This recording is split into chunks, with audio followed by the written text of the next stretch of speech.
J'ai toujours détesté la figure de l'artiste maudit. Vous savez, celui qui cultive sa souffrance comme dans un jardin, où par la suite il viendra récolter les bases de sa créativité, ou bien celui qui n'est capable de créer que lorsqu'il est sous l'influence de substances qui altèrent sa perception du réel. J'ai toujours eu peur de baser ma créativité et mon travail sur la peine, la souffrance et la douleur. Ce n'est pourtant pas faute d'avoir une nature plutôt solitaire, prompte à la tristesse et à la nostalgie.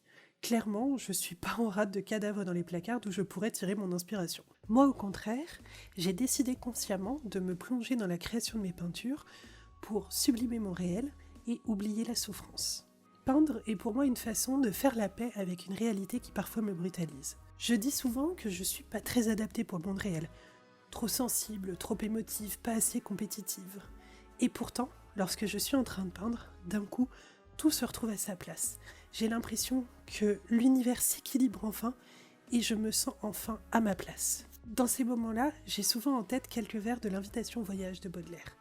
Là, tout n'est qu'ordre et beauté, luxe, calme et volupté. Eh bien, ces vers, ils représentent assez bien ce que je ressens dans ces moments-là. Je me suis mise sérieusement à l'aquarelle il y a 4 ans maintenant. À l'époque, je vivais une période qui était difficile pour moi, on va dire. Rien de dramatique ni de grave, mais j'avais l'impression de m'être égarée, que tous les efforts que j'avais pu fournir, que ce soit du côté professionnel ou du côté personnel, n'avaient pas servi à grand-chose et que tout était vain, finalement. J'avais cette conviction que jamais je pourrais être épanouie dans ma vie. Cette époque a marqué le retour de ce que je qualifierais de vieux démons, qui me rongeaient de l'intérieur et qui pourtant étaient invisibles pour les autres et étaient complètement pernicieux, mais ça me faisait vraiment souffrir. Et d'ailleurs, ce n'est qu'aujourd'hui que je me rends compte des dégâts que cette période a pu avoir sur moi. Mais c'est aussi aujourd'hui, avec ces 4 années de recul, que je me rends compte d'à quel point l'aquarelle a eu le rôle de presque une bouée pour moi, à quel point c'est ça, la reprise de l'aquarelle et du dessin, qui m'a permis de ne pas complètement disparaître dans cette période difficile. Et d'ailleurs, c'est il n'y a pas longtemps, en ressortant toutes les aquarelles que j'ai faites ces 4 dernières années, que je me suis rendu compte d'à quel point j'avais été prolifique à l'époque. Je produisais sans m'en rendre compte. Je peignais de tout et dans tous les styles, des bâtiments, des dessins enfantins, des croquis, des paysages, des gens.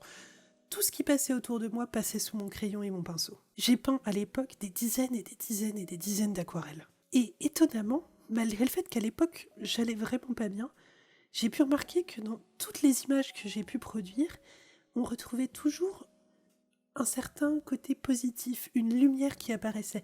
Même dans les images les plus sombres, il y avait toujours, oui, un halo de lumière quelque part, une brillance, quelque chose. Chacune de ces aquarelles, à sa façon, présentait un peu de joie de vivre, de sérénité, de lumière, de positivité. C'est comme si inconsciemment, je savais que lorsque je peignais des images positives, ça allait pouvoir me permettre de me souvenir que, quelle que soit la situation dans laquelle j'étais, il y allait toujours y avoir cette lumière à laquelle j'allais pouvoir me raccrocher.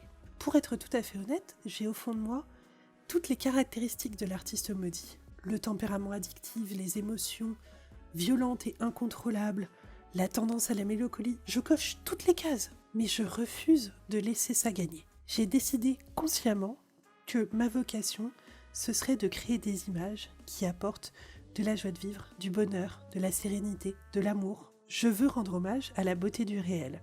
Je veux faire sourire, je veux susciter de la joie, susciter tout un tas d'émotions positives. Et pour ça, je suis convaincue que lorsque je crée, je dois être en train de sourire, je dois ressentir ces émotions positives. Lorsque je peins, je fais le choix de ne pas le faire dans un état d'esprit négatif. D'ailleurs, encore aujourd'hui, lorsque j'ai des jours où je vais pas très bien, je ne peins pas, je fais autre chose. J'ai fait le choix, dans le cadre de la peinture, de faire la paix avec moi-même, de collaborer avec mes émotions, afin de pouvoir transmettre les plus belles choses que je peux transmettre. Et pour ça, je suis convaincue que moi aussi, lorsque je peins, je dois être en train de sourire. Soyons clairs, cela ne veut pas dire qu'il faut oublier et annuler les émotions négatives comme la douleur, la tristesse, etc. J'en serais incapable d'ailleurs. Mais je crois qu'aujourd'hui, j'essaye de considérer que mes émotions sont comme une palette de peinture. On a besoin d'expérimenter avec toutes les couleurs qui sont à notre disposition, tout comme on a besoin de ressentir toutes ces émotions. Mais par contre, on va choisir consciemment celles que l'on va appliquer sur le papier en fonction du résultat qu'on souhaite. Ce n'est pas parce qu'on a sur notre palette toutes les couleurs qui existent qu'on doit forcément absolument toutes les appliquer sur le papier. Ce n'est pas parce que je suis parfois malheureuse qu'il faut forcément que j'invoque cette émotion comme moteur de ma créativité ou de ma peinture. Je pourrais le faire, et je vais absolument pas nier le fait que de nombreuses peintures extrêmement belles, extrêmement célèbres, et beaucoup des grandes œuvres d'art viennent de la douleur de leurs créateurs. De nombreux artistes ont créé leurs chefs-d'œuvre en puisant dans leurs démons intérieurs. Mais moi, j'ai pas envie que ce soit de mes démons que viennent mes peintures les plus émouvantes. J'ai envie de partager des choses belles et positives. Donc du coup, lorsque je peins, je fais appel aux émotions belles et positives que je peux ressentir. Merci d'avoir regardé la vidéo jusqu'ici, j'espère qu'elle vous a intéressé. N'hésitez pas à me dire ce que vous en pensez en commentaire, ça me fait toujours très plaisir de vous lire. Vous pouvez aussi, si elle vous a plu, mettre un pouce vers le haut, c'est toujours très encourageant, et vous abonner à la chaîne si ce n'est pas déjà fait pour ne pas rater les prochaines vidéos. Vous pouvez aussi d'ailleurs partager la vidéo sur les réseaux sociaux, c'est ça qui fait vivre la chaîne, et moi je vous dis à très vite sur les réseaux sociaux, et pour une prochaine vidéo. Salut!